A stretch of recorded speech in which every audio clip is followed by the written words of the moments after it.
Welcome to the Project Censored Show. I'm Mickey Huff with Eleanor Goldfield, and it's been a minute since Eleanor and I have talked with each other about current events through a critical media literacy lens. And my goodness, there are too many things to keep up with in that capacity. And we've also had just a raft of amazing guests that have important things to share. But today we're doing a couple things. We're going to revisit our "Is this the best we can do?" sort of riffing on current events. And for those of you out there in the world that watch us online on YouTube, we're also piloting some new platforms to see if we can up our game, look a little better, sound a little better. So thanks for bearing with us. Eleanor, thank you for joining me to just say, is this the best we can do? And as we shake our heads each week or each month that we might have this discussion, things have gone further off the. I mean, to say they're off the rails means that they were somehow still on months and months and months ago, or I guess years and decades ago, if we want to get honest about it. But Eleanor, there's a few things that you wanted to bring up today to talk about. One, you and I are talking on September 15th. The House just passed a bill punishing politically motivated boycotts of Israel. This is the latest attack on the BDS movement. Of course, we've covered this for years at Project Censored. We covered the Abby Martin case in Georgia.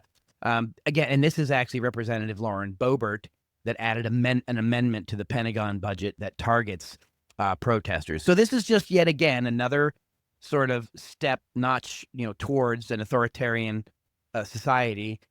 This time now going after particular activists surrounding issues around Israel, Gaza. And of course, we have another couple things to talk about that are similar, unfortunately, including on Marco Rubio and then the business last week around Charlie Kirk. So, Eleanor, go ahead and kick things off. I know you have a lot to share. Yeah, well, this amendment is really, as Hassan Al-Tayyab, the legislative director for Middle East policy at the Friends Committee on National Legislation, put it, this amendment is really designed to shield Israel from any accountability. And I think this also speaks, as somebody who does organizing in my own personal space and time, I can tell you that this is the kind of stuff that happens when you're getting too good, when you're getting too close, right? So BDS has been remarkably successful at the boycott and divestment, not the sanctions, but it is as Shir Haver, one of our guests from a few weeks ago, put it, it is a ladder. So you don't do sanctions first, you do boycott, divest. And boycott, divest has been very, very successful, particularly in the last couple of years. And this is what the American government is doing because BDS is doing well and because a lot of people are embracing this. And I'd like to point out that part of this is also the U.S. government's fault, because if you'll recall, the U.S. government has a long history of unilateral sanctions, which we've also talked about on the show. They're not technically sanctions in the sense that UN sanctions are never unilateral, but this is economic warfare. And so the U.S. has kind of put this idea into people's heads that you can sanction people who do bad things. And then people are like, well, Israel doing bad things. And then the U.S. government is like, oh, that's not how we meant that to be used. What are we going to do? And they put things like this forward. And the problem with this, regardless of how you feel about the genocide, which I hope is not good, but regardless of that, this is another example of one of these creeping thought crime issues where it's like, if you don't like what we like, if you aren't 100% patriot the way that we define patriot, then you don't get a piece of the pie. But Eleanor, these are the free speech purists. Exactly, right? I want free speech as long as it's speech that I agree with, right? Yeah, free speech for me, but not for thee. Yeah. It's an old hypocritical sort of ruse, using things like the First Amendment to argue that you're being persecuted against while you're simultaneously trying to silence people with whom you disagree. It's a dance that left and right have done for a long time, I'd have to say. But nevertheless, there's a couple other things here that maybe you can share. Of course, more than 2/3 of states in the U.S. had some form of anti-BDS legislation, according to the Intercept article that was back in 38 of the 50, from 2023. So, this has been a trend, and I mentioned the Abby Martin case simply because there was Abby had went to court over the issue, ironically speaking, at a conference we were going to be at on critical media literacy on a college campus in Savannah, Georgia. But in the state of Georgia, if someone was being paid a certain amount, a rather minuscule amount, to make it a low threshold, then they couldn't speak there. They couldn't be supported there. And Abby, with support of some great groups, I believe came out on top of that case. But this never ends. The point, I think, here with Boebert's bill, they just keep coming back again and again until it sticks. Yeah, and as another thing that's very important to point out, of course, is that it's not they're not just going to keep coming back with regards to Palestine. Um, Oh no, that's it's this. Yeah, as Brian House, who's an attorney at the ACLU, pointed out, quote, "It's not just applying to boycotts called for by international organizations, it's applying to civil society boycotts. It's an attempt to stifle and suppress a social movement that is designed to protest the actions of the Israeli government. It started there, but it's not going to end there. That's exactly what makes this so dangerous." What's to stop them from saying, if you don't agree with the pipeline that we're putting in, what if you don't agree with the anti-immigration policy? I mean, it's so easy to just go down a checklist, Project 2025. Like it's just easy to go down that checklist and be like, if you don't agree with any of these things, then we're going to target you. And so, of course, this is bad enough that just targeting BDS, because that's a person's right to free speech and free association. But it's not going to stop there, because it never stops there, Mickey. no, it never stops. The slippery slope gets slipperier and faster. And historically, we've been through these kinds of periods before. Many quotes attributed to Mark Twain. One of my favorite in that category is, "History may not repeat itself, but it often rhymes." If we go back and see the suppression of labor in the 19th century, the suppression of anti-war movements in World War I, certainly with the passage of the Espionage and Sedition Act, and then the Attorney General A. Mitchell Palmer raids that literally rounded people up Yep. for deportation. I think history is a really important context here, because many folks, are still in the Sinclair Lewis "it can't happen here" phase. It's happening. It's been happening, but it's happening more, and it's accelerating. And you also brought to for our attention today a new bill that would give Marco Rubio thought police power to revoke U.S. passports. This is an article from The Intercept as well. Rubio's already sought to punish immigrants for speech. New legislation might let him do it for U.S. citizens. Secretary of State. Tell us about this. This is, again, a remarkable story, and we have some brilliant remarks from our good colleague and ally, Seth Stern, here. Eleanor? Yeah, and absolutely, Mickey. I mean, you had Seth Stern on not too long ago, a couple of months ago, I believe, to talk about Ramesa Ozturk's case, which was, of course, thanks to Marco Rubio, basically stripping her of a visa based on an op-ed. So, and again, the slippery slope. If people thought, well, that's not my problem because I'm not a visa holder. Well, everyone who has one of those lovely little blue books that's that we call a U.S. passport, this is for you. A bill that was introduced by the chair of that's Representative Brian Mast from Florida, just like Rubio, from the House Foreign Affairs Committee, basically is targeting, as he puts it, terrorists and traffickers, which I mean, the word terrorist is just bandied about like it's just like the word Well, epic. It can look, apply to anything.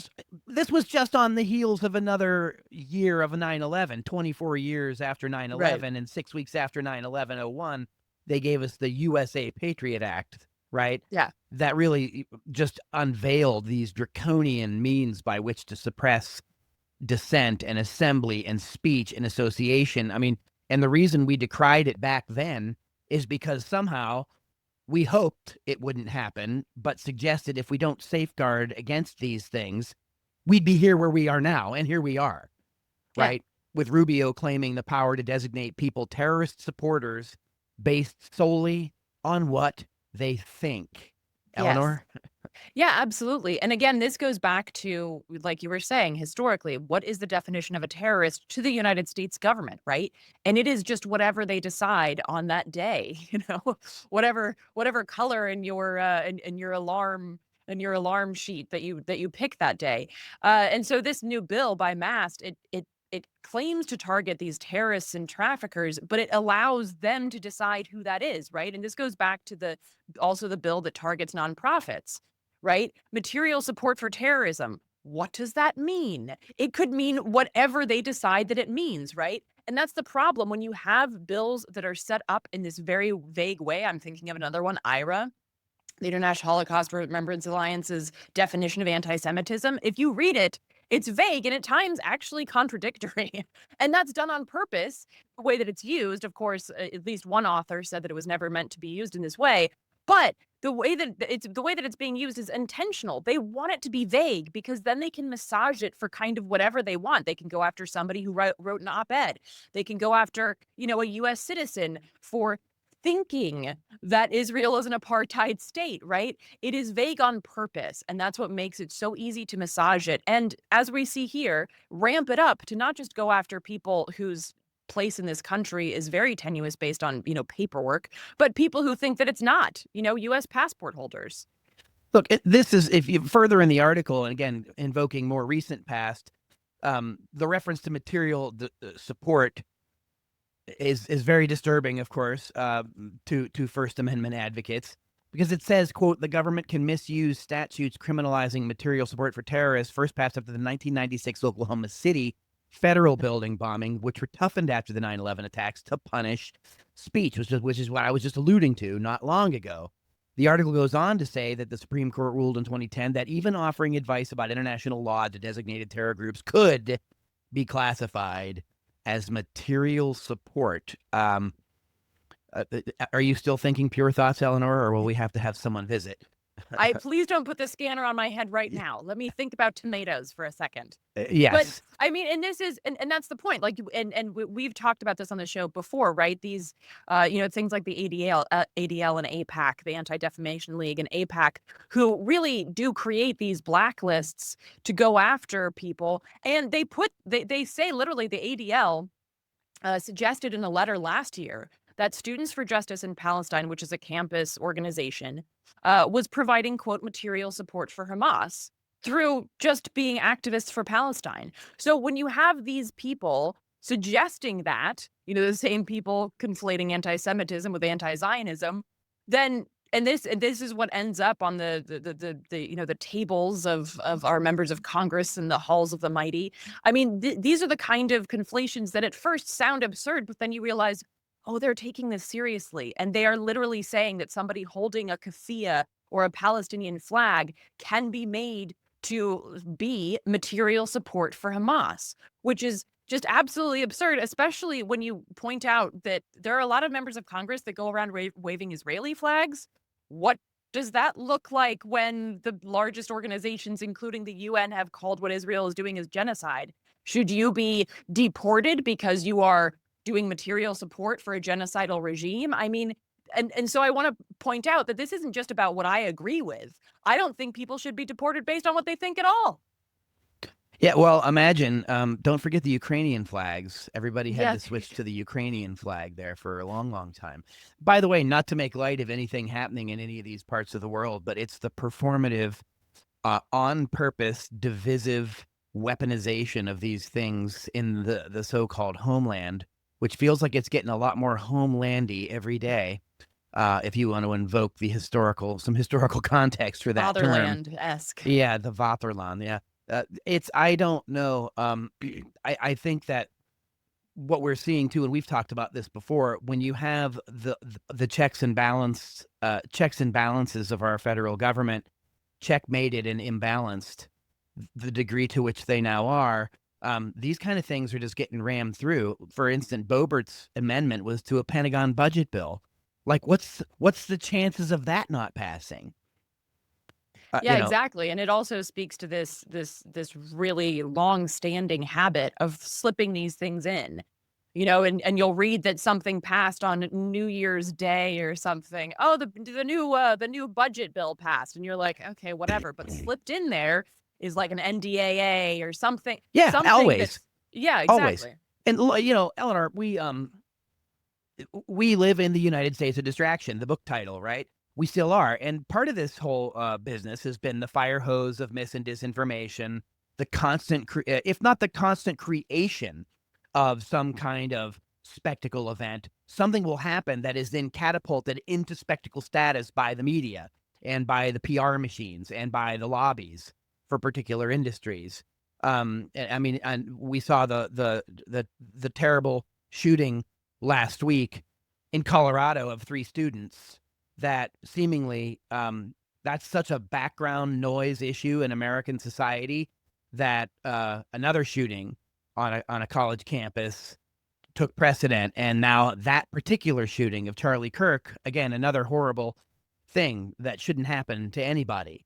But we seem to have an extraordinarily imbalanced way of looking at all these horrible and tragic things that are happening as at least part of the theater of political violence. This country was founded on political violence. Settler colonial policies of removal, Indian removal, the word removal was in the policy from Andrew Jackson. Slavery, part of the whole issue of slavery. I mean, not only is that political violence, but we had more political violence to try to end in this. So political violence seems to be swirling around just in our whole sphere. But the way in which the media glom on to particular things and really ride it, all these things that we're now just talking about are coming on the heels of this. And there's now more and more calls for draconian shutdown. One organization is making a list of thousands of people that didn't properly mourn the death of one particular person. Again, this is fairly outrageous, not just the action, but the response, the media spectacle, the feeding of it. Somebody at MSNBC getting sacked for asking questions or saying some things, that should be part of the free speech that people like Kirk argued in support of, where we have other folks on other networks like Fox calling for the open killing of homeless people. It's riveting. And I mean, simultaneously, they're calling for an end to the violence and people need to genuflect appropriately for certain victims, worthy and unworthy victims. We're back to Herman and Chomsky. I mean, that's the same kind. This is critical media literacy applied to the coverage of these issues that then stoke certain ideological responses from particular bases that act to divide people, to prevent people from talking about issues. And I know we wanted to get into this too, as sort of the whole front of the prove me wrong scene. Which is really a ruse in some ways, actually a lot of ways. But I think there's a lot to unpack there about the role that media will play. And what about those state senators in Minnesota that were assassinated, murdered in their houses, their dog? I mean, Thank you. there was no talking about that. That wasn't even invoked in a lot of the corporate media. Certainly not the Trump White House, who never gave any condolences there. But now we're supposed to genuflect and be punished, lose our jobs for not.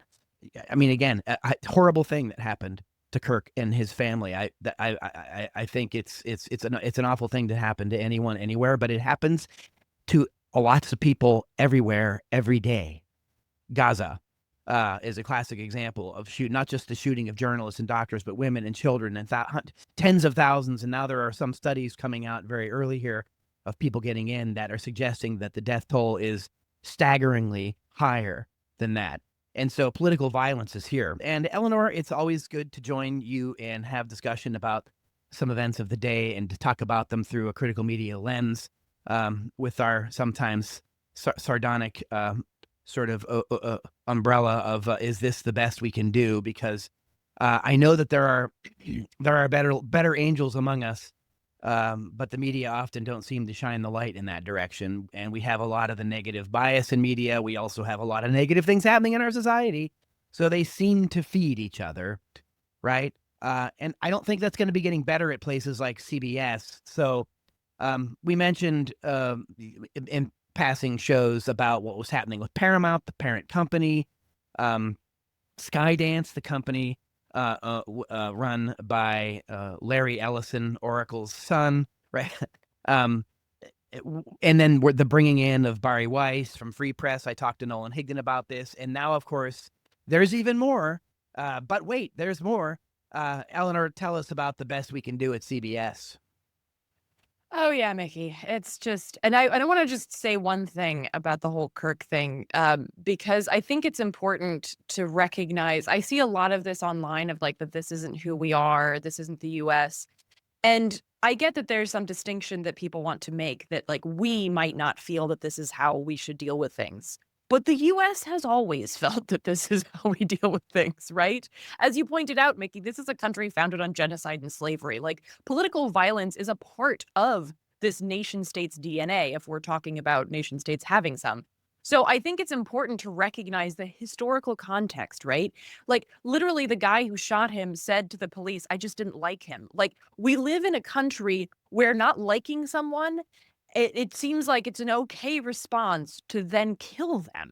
And we have to do some serious reflecting about why that is. And it has nothing to do with Kirk specifically, right? This is a larger thing that's endemic to the United States, right? It is a national culture of violence that goes well beyond the guns don't kill people, people do trope. It is a psychology of the nation state known as the United States. And I think it's really important to dig into that before we just have this reflex of like, this isn't who we are. We're sparklers and flag waving and, no, like we might be that too. Like keep your sparklers or whatever. But we are also a very violent nation state. And I think it's really important to recognize that. And I think, you mentioned homeless folks, and I think it's also important to recognize what violence is. Violence is saying that people don't have a right to exist because they're unhoused, right? All these bills being passed to criminalize homelessness.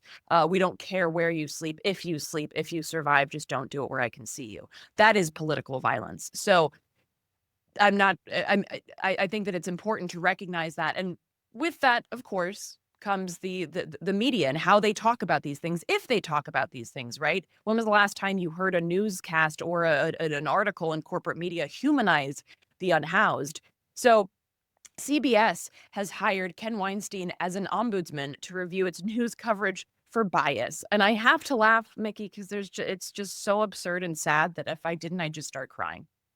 He has no experience overseeing or producing news, which seems to be kind of like the thing in this space and time. You don't need experience doing anything. The Department of Education's overseen by a wrestling. Well, this is how we kind of started our "Is this the best we can do?" Right. rippage. Was sort of like, what is? I mean, it's like epic failing upwards. But anyway, speaking of which, we've got kind of a Roger Ailes problem going on over at CBS. Weinstein comes from he comes from the Hudson Institute, which is a right-wing think tank, as you mentioned, no experience producing or overseeing news coverage. And an article over at Popular Information review of his public comments reveals that he has an extensive record. I hope everybody's sitting down. Extensive record of praising Trump and criticizing Trump's political adversaries. I wonder if there's a coincidence going on that this is happening right now as Skydance merges with Paramount, with the right-wing Ellison family, and also the dismissal and resignation of the various people at CBS, the installation of someone like Barry Weiss, and now Weinstein. Eleanor, tell us it's all just it's just a matter of coincidence. Yeah. So I mean, I think there's an interesting point in here because he made a statement in 2018. Weinstein made a statement that said that Trump used social media because he didn't like the biased media. Now, two things are happening here. One is the media is biased, but it's not really biased against Trump because as we've talked about on this show, Trump has proven that there's no such thing as bad press. So even when the press talks badly about him, that it doesn't actually make a difference to his, meteoric rise to the Oval Office. And so that is that is something to note. The other thing is, yeah, the media is biased. How are you going to make it better by being a sycophant to Trump? Like, how would that make media less biased? Again, it's the I like free speech if it's speech that I personally like, but that's not what free speech is. No, that is the opposite of free speech. no, and we know free speech doesn't include things like threatening violence or inciting violence, right? And this is important to recognize. We're coming up here on Constitution Day, September 17. Every day should be Constitution Day. Kind of like Banned Books Week. Every week we should be aware of banned books. But you know, the issue that we're tackling this year in a nationwide webinar with Park Center for Independent Media and also American Association of University Professors and John Wilson and others, is academic freedom and the constitutional crisis and what's been happening. Trump has had a war on higher education since they stepped back in to the White House. And they are using the Biden administration, by the way, paved the way for this by cracking down on free speech and the right to protest and assemble.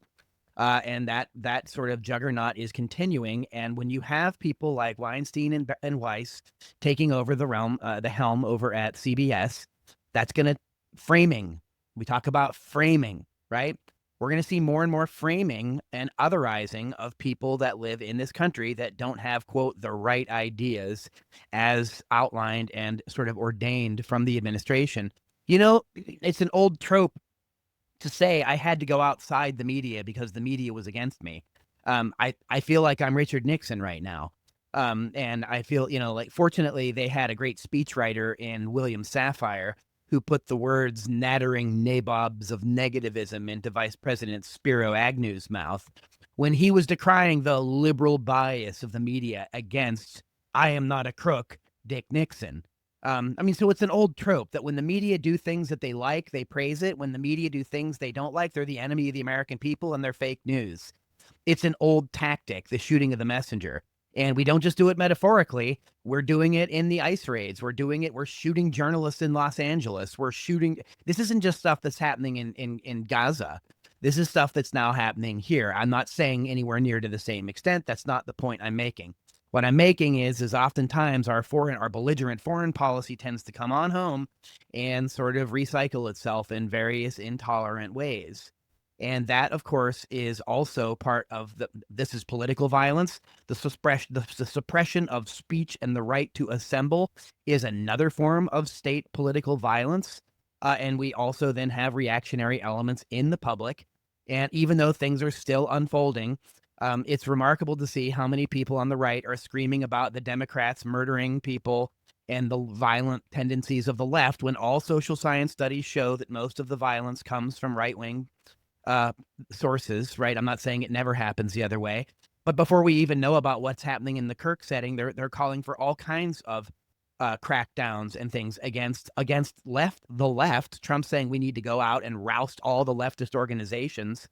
You know, I'm not saying this is a Reichstag moment at all, but what I am saying is that this is going to be weaponized further. They use events to weaponize them further to cater to the further right. And it looks now that the person suspect here was even further to the right of someone like Trump or Kirk, right? And that part of the internet, that part of our society from 4chan to QAnon does exist, but our media haven't been very adept at sorting out those ideological issues. And again, instead of having an Ed Murrow or a Walter Cronkite, we now have these other folks, Barry Weiss over at CBS, and I just don't see that as a positive development. Which is also, of course, why we keep talking about the importance of looking outside of corporate media for an alternative, because if you just watch, CBS News, then you're only going to get Weinstein's perspective. You're only going to get what he wants you to get.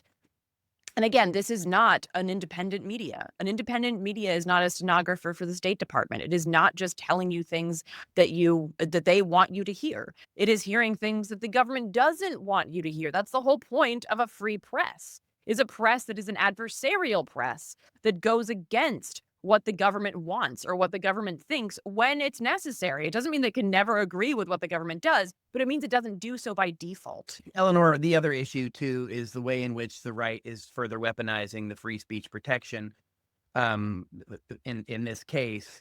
But this is, again, Kirk was an acolyte of David Horowitz, who used to run Ramparts, who became a far-right media person and pundit and provocateur, who would try to purposely stage issues on college campuses so as to disrupt them by taking out ads in newspapers that were completely contentious about slavery reparations and so forth, and he was historically inaccurate.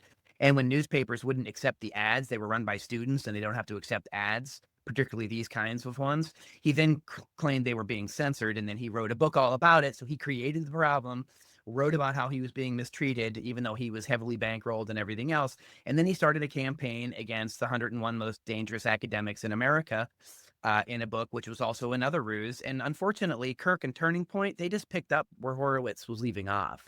That's an old method of attack. And again, when you see it, what you're seeing in this administration is a multi-pronged attack on the knowledge industry. It's on academia, higher education, research, the fourth estate, the news media, corporate, public, independent, and otherwise across the spectrum. You're seeing a crackdown on the rights to protest, to assemble, and now even the rights to write an op-ed or have a thought. If it walks like a duck, if it quacks like a duck, we shouldn't have to quibble over words and phrases. We should be really paying attention to the direction in which this is going. And it's not a good one. And Nolan Higdon, whom we've had on the show a lot in his Gaslight Gazette column, says that in a recent piece, it's the right wing of hey, we're all victims of cancel culture and cancel culture is wrong.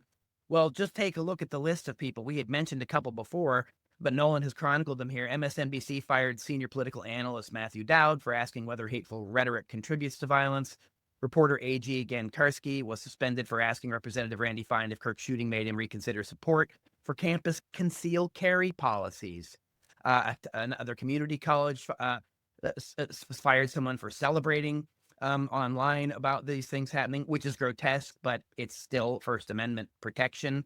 Another teacher in Massachusetts, a Texas professor, an NFL staffer, on and on and on and on. We see people. South Park removed part of an episode that was satirizing Kirk. So it seems once again the culture of sort of no cancel culture is also the snowflake cancel culture itself. Yeah, absolutely. And there was a a visual of another far right wing commentator that had put a little target on her head and then said, "This is what it feels like to be a conservative white woman."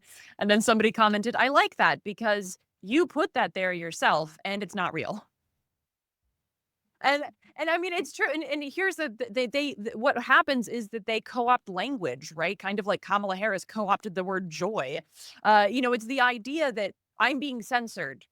No, you're not, because all I hear is you yelling that you're being censored. So if you were really censored, I wouldn't be hearing you yelling that on the front pages or these podcasts or things that have billions of views. It's like, that's not censorship. Censorship is when you're not allowed to speak. Or censorship is when we're not hearing the thousands of voices being drowned out in Gaza or other parts of the world as part of U.S. or NATO policies. And these are difficult topics and issues, but the media, the news media, the fourth estate is protected by the Constitution, in theory, to help us have these difficult moments and conversations.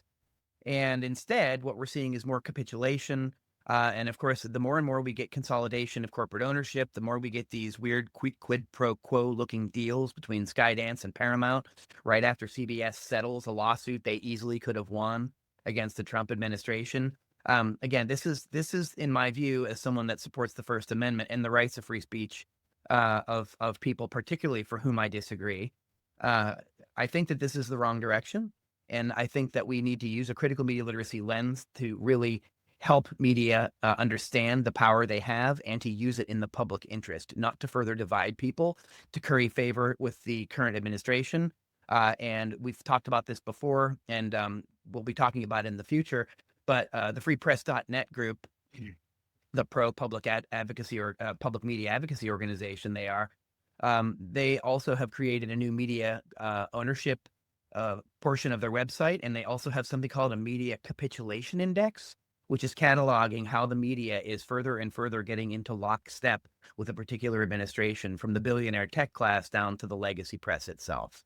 Yeah, and that's so important, and that's part of critical media literacy, is knowing who's behind your media, right? Like the CBS issue. and I remember this back from the beginning of the war on terror, who taught you to hate? These are important questions that need to be asked of all of us. And last week we had on Theo Abu Al-Haj, who was talking about how an entire issue of the Harvard Educational Review was pulled because it was about Palestine, and she was one of the authors. And we had this conversation about how places of higher education should be places where you get comfortable with being uncomfortable.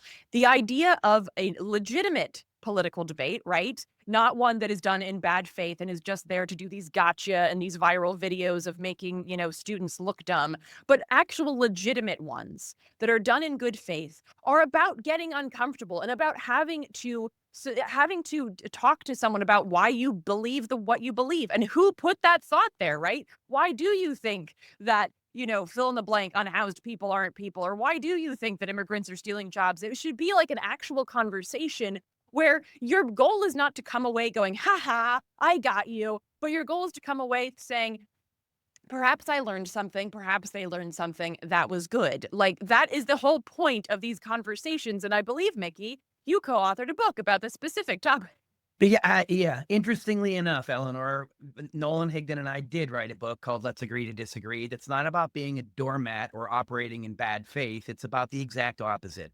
It's about knowing how to responsibly and accountably exercise expression and First Amendment rights while respecting others, which involves active listening and something called empathy, which a certain person, openly stated thought was some kind of disease or some kind of a new age term that was a horrible, disgraceful concept. And that was, of course, Kirk who was saying that empathy is a mistake and it's a bad idea. And unfortunately, and interestingly, I do, um, because I don't litmus test that. If you're a human being and you practice what you teach, then you should apply those. As George Carlin said, let's not have a double standard here. One standard will do just fine. But we really need to see people exercise that. And part of good faith argument, like you were saying, is it's not about gotcha. It's not about dominance. It's not colonizing the other and walking away a victor. It's building bridges, not walls, and it's trying to understand even some of the most toxic ideas. Why do people hold them, and where did they get them from? Yeah, absolutely. The idea of listening to understand as opposed to listening to respond. So with that, I'll respond to you by saying we are out of time in this segment, Eleanor. It's always wonderful to sit down and talk with you, even if we're talking about some disturbing things. But I think they need to be talked about in intelligent ways. And so it's always an honor to be with you and to exchange ideas. Yes, indeed, Mickey. As always, it is uncomfortable to have these discussions, but it is also why we must have them. So thanks so much, Mickey, and thanks so much to all of our listeners at Project Censored, and we'll see you next time.